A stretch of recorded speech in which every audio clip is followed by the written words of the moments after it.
नमस्कार, स्वागत है आप सभी का हिमाचल प्रदेश की खबरों में। मैं आपके साथ निकिता कश्यप। बुलेटिन की शुरुआत करते हैं। मुख्यमंत्री सुखविंदर सिंह सुक्खू ने अमृतसर में ऐतिहासिक और विश्व प्रसिद्ध स्वर्ण मंदिर में शीश झुकाया और सभी के सुखमय जीवन, अच्छे स्वास्थ्य और बेहतर भविष्य की प्रार्थना की। आपको बताते चले कि स्वर्ण मंदिर समूचे विश्व में हरमंदिर साहिब और श्री दरबार साहिब के नाम से भी विख्यात है और यहाँ देश विदेश से करोड़ों की संख्या में श्रद्धालु अपना शीश झुकाने पहुंचते हैं। और इस अवसर पर मुख्यमंत्री ने कहा कि स्वर्ण मंदिर हमारी आस्था और समर्पण का प्रतीक है। यह मनुष्य को क्रम की प्रधानता और भारतीय संस्कृति की विशालता का बोध होता है। उन्होंने कहा कि गुरुओं की शिक्षाओं की प्रासंगिकता आज पहले से कहीं अधिक है। हम सभी गुरुओं के दिखाए मार्ग पर चलकर जीवन के वास्तविक लक्ष्य को प्राप्त कर सकते हैं।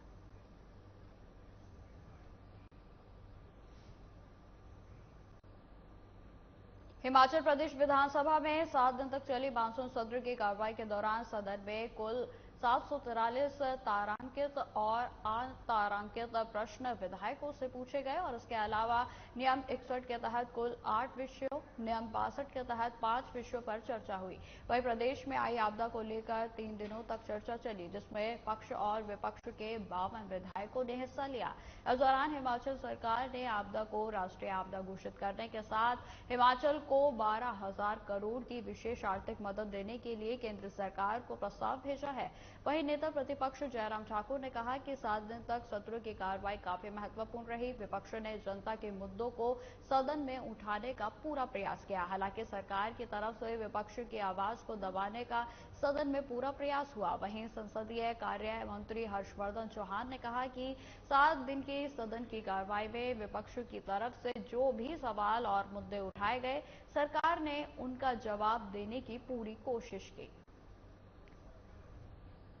14वीं विधानसभा का तीसरा सत्र अपेक्षा अनुरूप सफलता के साथ संपन्न हुआ है। सदन की कार्रवाई 36 घंटे 38 मिनट चली है, जबकि जो 7 सीटिंग थी उसमें 35 घंटे बनते हैं, लेकिन हमने उससे ज्यादा काम किया है और उत्पादकता 106% रही है। यह सत्र 18 सितंबर से 2 बजे आरंभ हुआ था। कुल 7 बैठकें इसमें आयोजित हुई हैं और स्वर्गीय खूबराम जी के प्रति शोक उद्गार तथा भारी वर्षा के कारण आई प्राकृतिक आपदा से जो 441 बहुमूल्य लोगों को जो हमने खोया, उनके प्रति भी सदन में हमने संवेदना व्यक्त की है। इस बार का विधानसभा का ये सत्र अलग परिस्थितियों का सत्र था, क्योंकि आपदा एक बहुत बड़ा विषय था और स्वाभाविक रूप से उस पर चर्चा होनी थी। और जैसा विधानसभा अध्यक्ष महोदय जी ने भी आप सबके सामने जिक्र किया कि बहुत लंबी चर्चा हुई और बहुत सारे सदस्यों, अधिकांश सदस्यों ने उसमें हिस्सा भी लिया। और उसके पश्चात और भी जो मसले थे प्रदेश से संबंधित, उन प्रश्नों का, उन डिस्कशंस का यहाँ चर्चा होना स्वाभाविक था, वो भी हुई है। लेकिन उसके बावजूद भी बहुत सारे मामले ऐसे थे जो विपक्ष की ओर से नोटिस दिए थे। शायद समय की कमी एक कारण रहा होगा, लेकिन उन पर चर्चा नहीं हो पाई। नहीं, आज विधानसभा का हमारा जो मानसून अधिवेशन है वो बहुत शांतिपूर्ण तरीके से जो है वो आज जो है वो समाप्त हुआ है, जिसमें 7 सिटिंग्स थी, हमारी 7 सिटिंग्स थी उस मानसून सेशन की, जिसमें से कि 3 दिन जो है हमारे जो है वो हिमाचल प्रदेश में जो आपदा आई है उस पर जो सरकार का नियम 102 के तहत रेजोल्यूशन था, उस पर 3 दिन लगातार चर्चा हुई है। इसके अलावा बहुत सारे इश्यूज इस माननीय सदन में चर्चा हुई है, जिसमें से इस प्रदेश की जो वित्तीय स्थिति है उसके बारे में भी श्वेत पत्र जो है वो सदन की पटल पर रखा गया है। केंद्रीय मंत्री अनुराग ठाकुर ने शिमला रोजगार मेले में चयनित 110 अभ्यर्थियों को नियुक्ति पत्र बांटे और इसके साथ ही मंत्री ने समाज में बदलाव के लिए कार्य करने का आह्वान किया।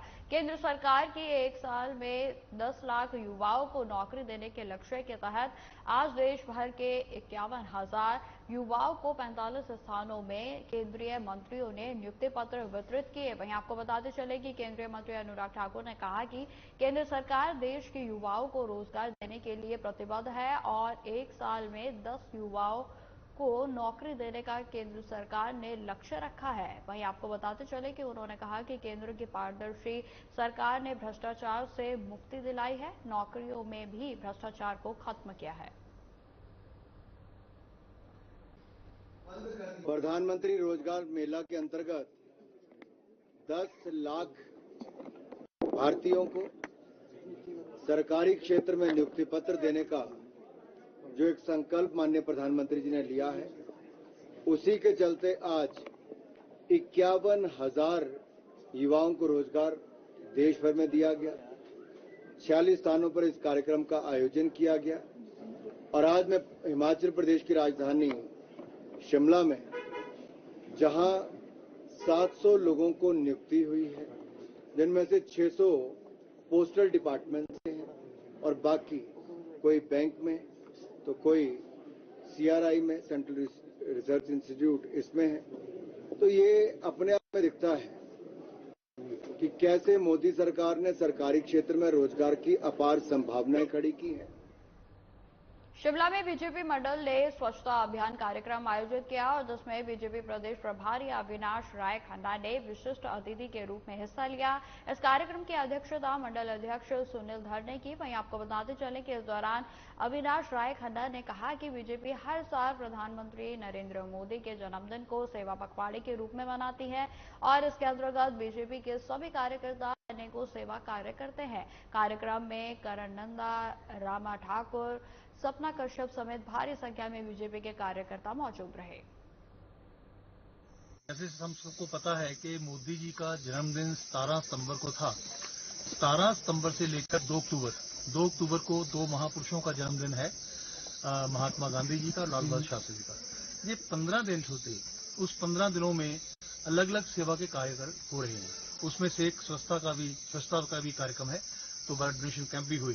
आज शिमला में हम लोगों ने अपने सभी कार्यकर्ताओं से मिलकर इस पार्क को साफ किया है और यहाँ का जितना भी कूड़ा करकट था उसको उठाकर बोरियों में बंद कर कारपोरेशन के कर्मचारी को सौंप दिया है ताकि स्वच्छता बनी रहे। प्रदेश में आई आपदा के चलते प्रदेश में पर्यटन व्यवसाय को सबसे ज्यादा नुकसान हुआ है। वहीं आपको बता दें कि 2 महीने से पर्यटन कारोबार पूरे तरीके से चौपट हो गया। वहीं अब पर्यटन विभाग पर्यटन कारोबार को दोबारा से पटरी पर लाने के लिए प्लान तैयार कर रहा है। पर्यटन निगम के अध्यक्ष RS बाली ने कहा कि हिमाचल में आपदा से भारी नुकसान हुआ था और इस आपदा में पर्यटन कारोबार को सबसे ज्यादा नुकसान हुआ है और अब पर्यटन कारोबार पटरी पर लौट रहा है। उन्होंने कहा कि हिमाचल प्रदेश पूरी तरह से सुरक्षित है और पर्यटक हिमाचल में आ सकते हैं। वहीं उन्होंने कहा कि प्रदेश में एयर कनेक्टिविटी को लेकर भी सरकार गंभीर है और प्रदेश में नियमित फ्लाइट चले, इसके लिए भी प्रयास किया जा रहा है।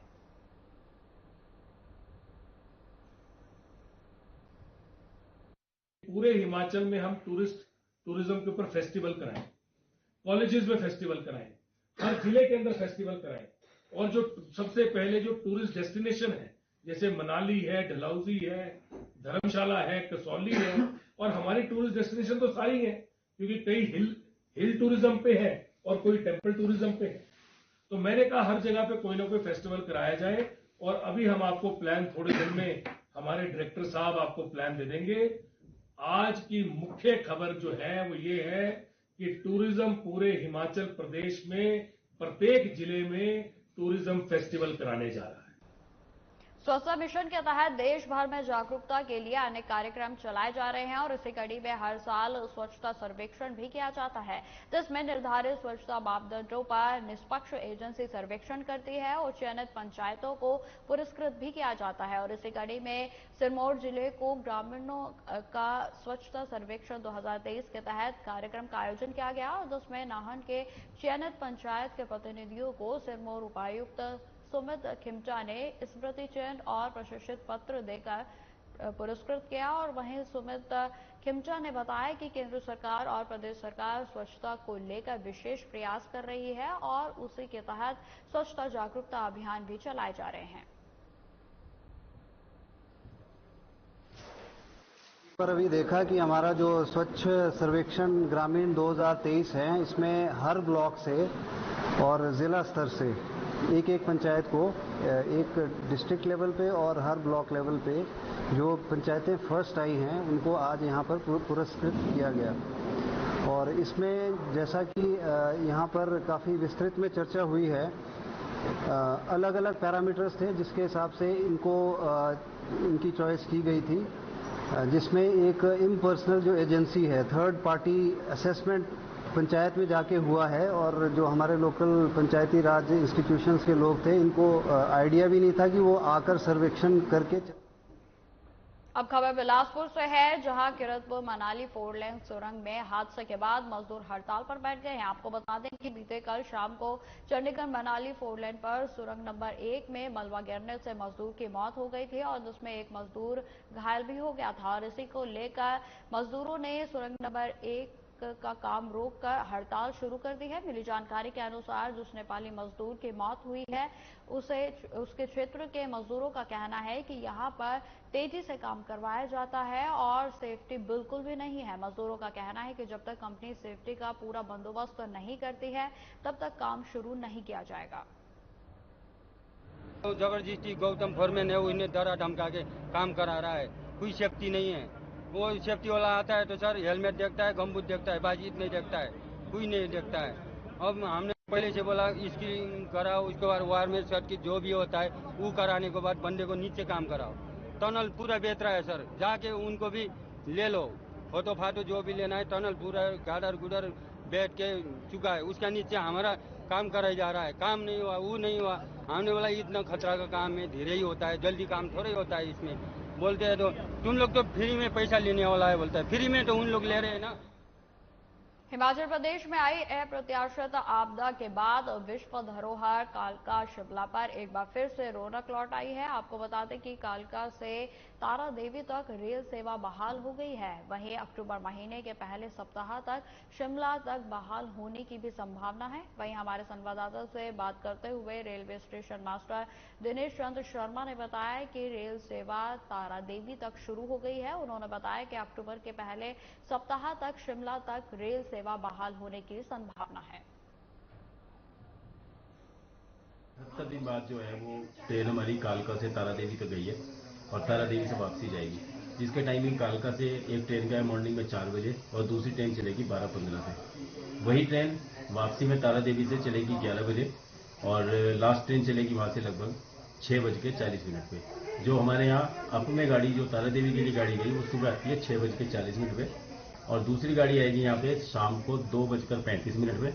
कालका जाने के लिए ट्रेन हमारी जाएगी 12:55 पे दोपहर में और लास्ट ट्रेन 8:33 पे, उसका टाइम रखा गया है। तो फिलहाल इस बुलेटिन में इतना ही। खबरों की और भी जानकारी के लिए बने रहे हमारे साथ। नमस्कार।